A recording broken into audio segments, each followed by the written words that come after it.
Alright, what's up guys? My name is Zach, and today we're going to be talking about a slightly controversial topic known as premix. Now before I get into it, a few things. First of all, I want you guys to comment what your premixing habits are if you drive a Rotary, because the Rotary community, drivers are few and far between, so it's a good idea to really get everyone's consensus and see what other people do and what works and what doesn't.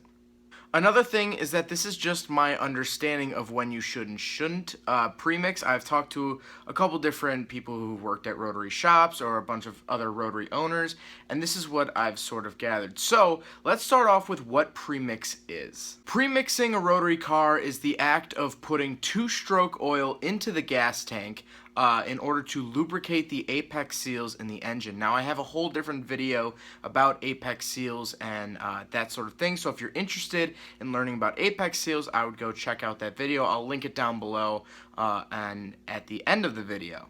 But basically you put two-stroke oil into your gas tank so you can lubricate the Rotary engine. That's what premix is, and there's a bunch of different brands that'll make Rotary specific premix. I know Mitsu makes a Rotary blend premix, and really any two-stroke oil will work. How premix works is when you add the two-stroke oil to your gas tank, it mixes up with the fuel and moves through the fuel lines, through the fuel injectors, and creates a lubrication for the apex seals so they don't rub and bump and create friction on the housing walls. You want as little friction as possible. That'll help the life of your seals and life of your housing and life of your rotors just last longer. Now I was actually interested to see what would happen in this test, so I took two glasses, just regular glasses. I actually bought them at the dollar store because I didn't want to use them again after this. Filled one up with gasoline and then had a little bit of gas in one. And on the left, you'll see I added the premix after the gasoline. And on the right, you'll see I added the premix and then gasoline on top of it. And as you can see, the one on the right actually mixes better. So when you're at the pump, I would highly suggest premixing, putting the oil in first and then the gas on top of it. It'll kind of mix it up and give you a better mix rather than it all just sitting at the top or sitting at the bottom, because then you might create spots where you're not getting lubrication. So when should you premix? Well, I made this flowchart on Photoshop to kind of explain it.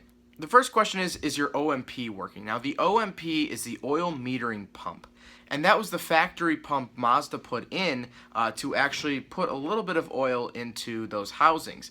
Now the reason I asked that is that if you have an OMP, that's fine. If it works, that's fine. Mazda designed them to work, and they do work, but I'll get to when they don't work in a little bit. So if you have an OMP and it's working, you should be fine. You don't have to premix. If you don't have an OMP, you need to premix. That's just it. If you don't have an OMP, you absolutely have to premix. Another question is, do you race your Rotary? Basically, if you're running high RPM all the time, sometimes the OMP can't keep up, so it is a good idea to premix. So if you track your car, if you drift your car, pretty much anything that'll keep it at a high RPM, high heat, lots of fuel going through the engine, you're going to want to premix just because that pump can't really keep up. Nothing wrong with it. I mean, pumps just can't keep up with a nearly sometimes 9,000 RPMs for an extended period amount of time. Now there's the question of, does your engine have over 80,000 miles? And I know that there's the myth that engines blow after 80,000, and that's not really why I said that. What actually happens around 80,000 miles is that the OMP pumps will sometimes go bad. Not all the time, but sometimes they'll go bad around that mark. So it's a good idea to not only check if your OMP is working at that point, but a little bit of premix doesn't hurt. And an OMP delete would probably be beneficial at that point, just because the OMP is probably on its way out. So if you just delete it and premix, then you know for a fact it's getting its lubrication. Going along with do you race it, the question of, do you beat on the Rotary a lot, or do you beat on your RX-7 a lot? They're a lot of fun to drive. They're a lot of fun to rip on.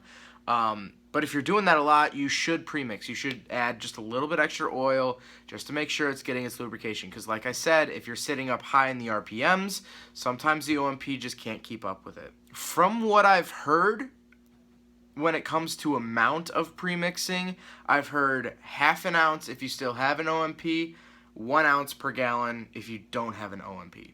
That's what I've heard. I'd love to hear your guys' ratios.